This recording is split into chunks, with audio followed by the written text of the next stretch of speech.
Good morning. আবার একটি নতুন সকাল, নতুন দিন। আজকের দিনটা আমার কাছে স্পেশাল। একে তো 25শে ডিসেম্বর, তারপর আবার আমাদের পাতালক্ষ্মী পুজো। 25শে ডিসেম্বর উপলক্ষে আজকে আমরা কেক খেতে পাবো না।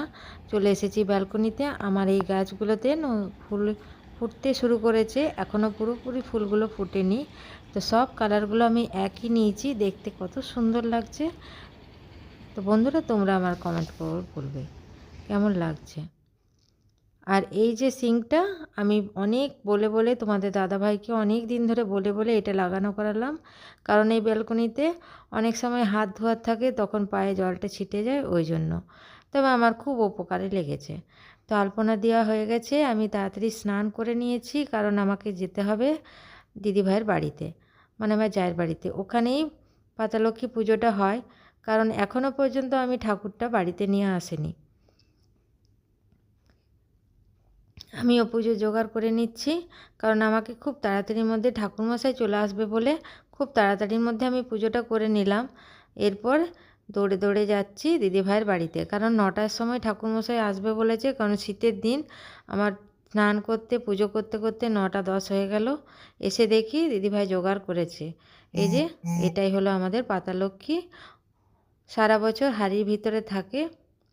আর এই যে পৌষ মাসে, চৈত্র মাসে আর ভাদ্র মাসে বেরোয়, আর একে স্নান করানো হয়। এই পৌষ মাসে পাতালক্ষ্মী পূজার একটু ঝামেলা থাকে, কারণ একে স্নান করানো হয়, তারপর মুছিয়ে, আর অন্য সময় সরাসরি পুজোতেই বসানো হয়। যাই হোক, দিদিভাই সব জোগাড় করে নিয়েছে, আমি এসে শুধু ফলটা কেটে দিলাম। এরপর ঠাকুরমশাই আসবে।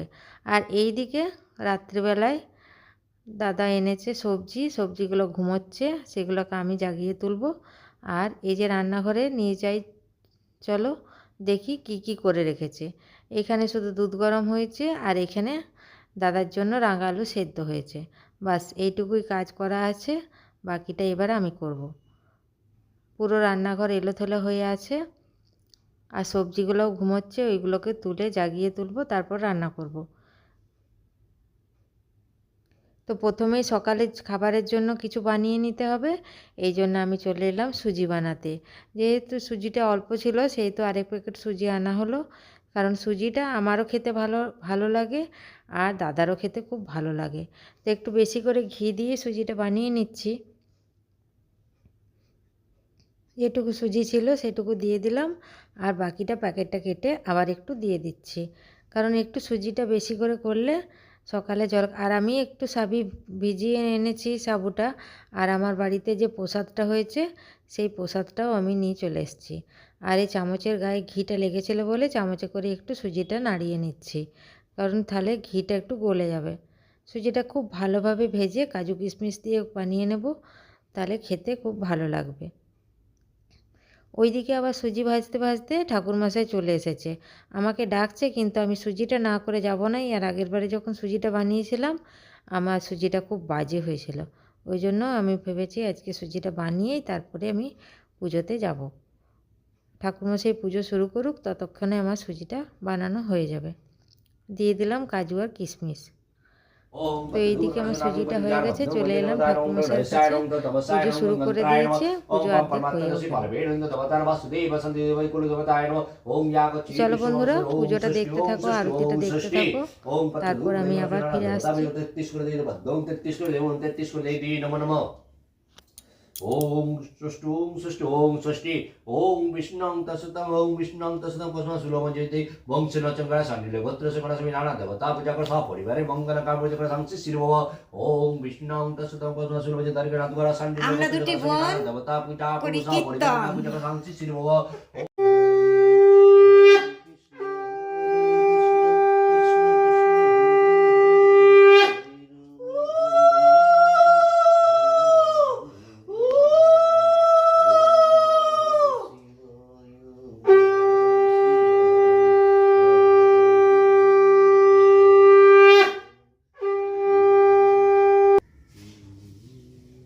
আমি একটু প্রণাম করে তোকে একটু প্রসাদ দিয়ে দেবো।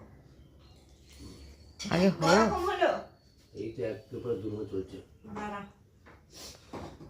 কৃষ্ণ হরে কৃষ্ণ কৃষ্ণ কৃষ্ণ হরে হরে হরে রাম হরে রাম। দুর্গা দাঁড়িয়ে রয়েছে। হুম চেয়ে পড়।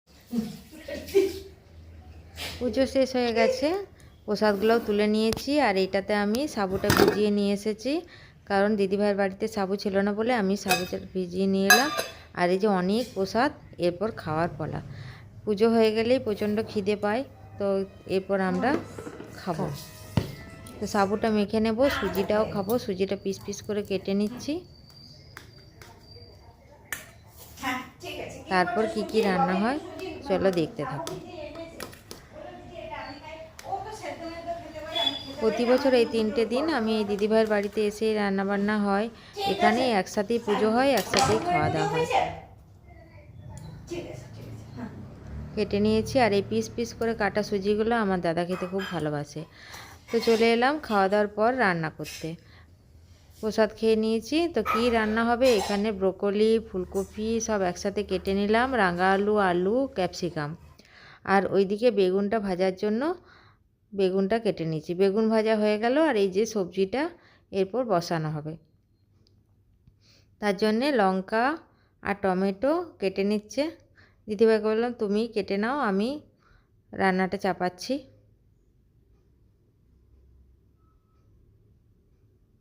আর এইদিকে আদা জিরা একসাথে বেটে রেখে দিয়েছে অনেকটা, সেটাই 1 চামচ বের করে দিল।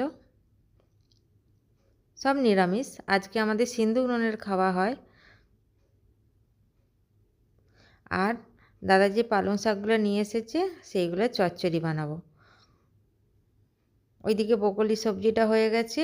আর এই যে পালং শাক, মূলো, আলু, বেগুন, শিম সব একসাথে কেটে নিয়েছি চচ্চড়ি বানাবার জন্য।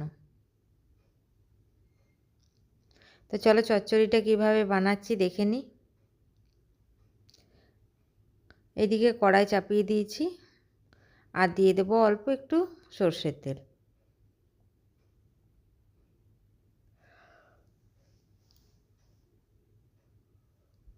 এই চচ্চড়িটা খেতে আমাদের সবারই ভালো লাগে।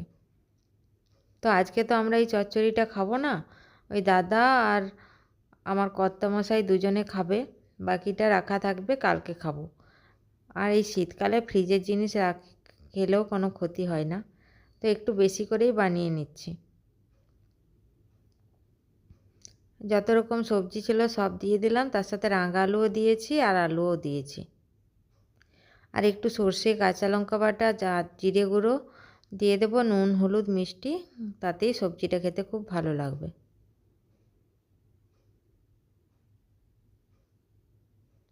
এটা সবজি নয়, এই পালং ডাঁটার চচ্চড়ি।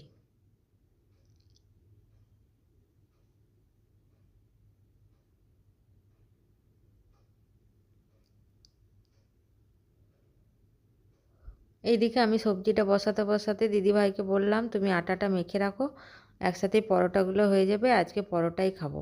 আমি অন্যদিন হলে এই উপোসবারে ডালিয়া সেদ্ধই খাই, ডালিয়ার খিচুড়ি বা ডালিয়ার ভাত। আজকে যেহেতু এখানে এসেছি সেহেতু ওই পরোটা খাবো, রাত্রিবেলায় ডালিয়া করে খাবো। তো এই মশলাটা দিয়ে দিলাম আর একটু জল দিয়ে আর কম আঁচে ঢাকা দিয়ে রেখে দেবো।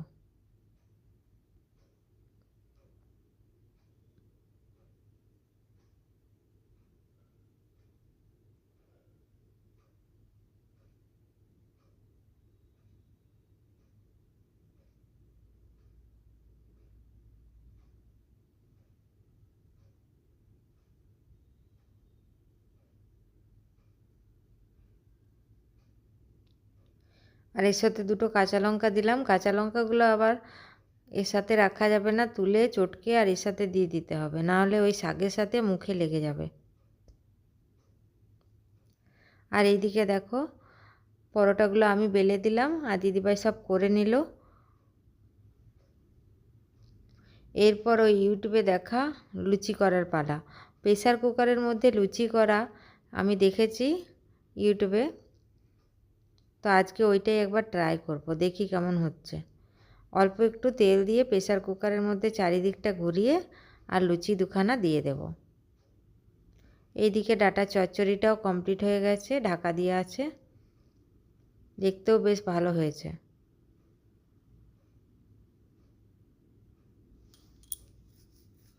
এই যে প্রেসার কুকারের মধ্যে তেল দিয়ে দিয়েছি, এরপর লুচিগুলো দিয়ে দেবো।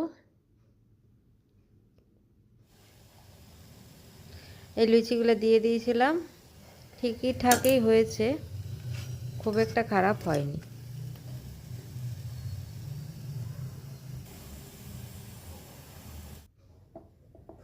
আর লাস্ট পাতে পোস্ত, যেহেতু আজকে নিরামিষ সেহেতু পোস্তটা বানাতেই হবে, পোস্ত বাটি হবে। আর এইদিকে সব কাজ শেষ, দিদিভাই গ্যাস মুছে নিচ্ছে। আজ তাহলে এখানেই রাখি বন্ধুরা।